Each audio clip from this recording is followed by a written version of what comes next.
নতুন একটি পর্বে সবাইকে স্বাগত। আজকের আয়োজন চিতল মাছের মুইঠা। চিতল মাছটা আঁশ ছাড়িয়ে পরিষ্কার করে ছোট ছোট টুকরো করে কেটে নেব। মুইঠা করার জন্য এখানে কয়েক টুকরো মাছ নিয়েছি।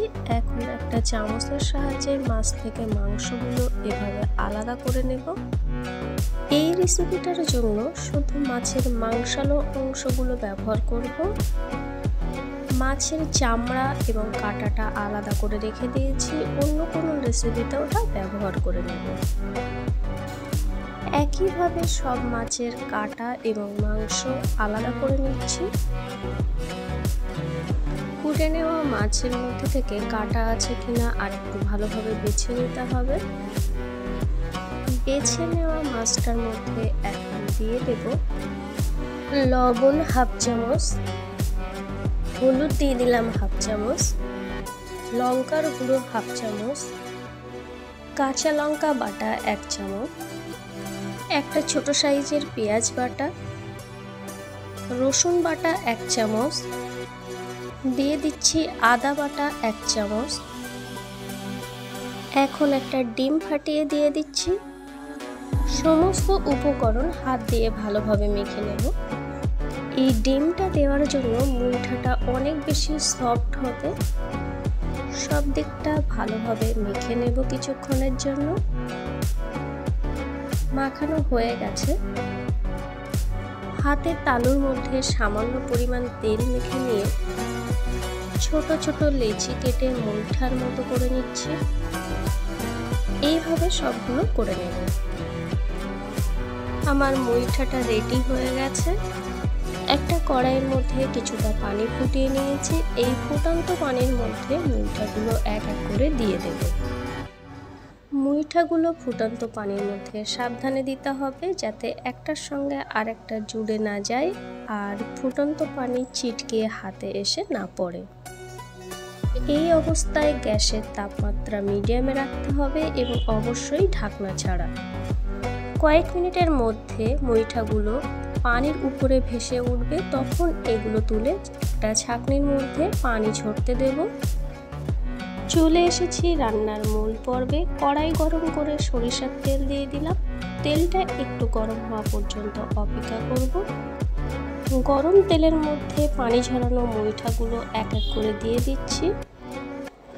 আমি মুইঠাগুলো গোটা গোটা রাখছি, কেউ চাইলে এটা মাঝখান দিয়ে ছোট করে কেটে নিতে পারেন। হালকা ভেজে নেব। এটা কড়া ভাজা করব না, তাহলে শক্ত হয়ে যাবে। সামান্য এপিট ওপিট করে নিয়ে এখন এটা তেল থেকে তুলে নেব। অবশিষ্ট তেলের মধ্যে সামান্য গোটা জিরে ফোড়ন দিলাম, একটা শুকনো লঙ্কা ছিঁড়ে দিয়ে দিলাম আর একটা তেজপাতা ছিঁড়ে দিয়ে দিলাম।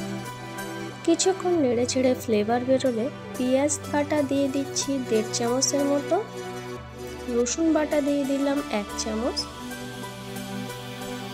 আদা বাটা 1 চামচ। সব মশলাটা 1 মিনিটের জন্য কষিয়ে নেব।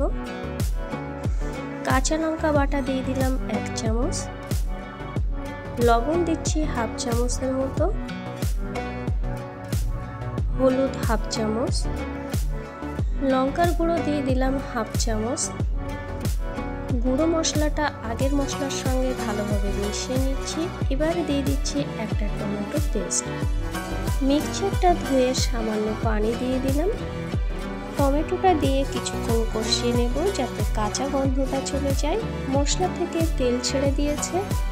জিরে গুঁড়ো দিয়ে দিলাম হাফ চামচ, হাফ চামচ ধনিয়া গুঁড়ো, মরিচের গুঁড়ো সামান্য।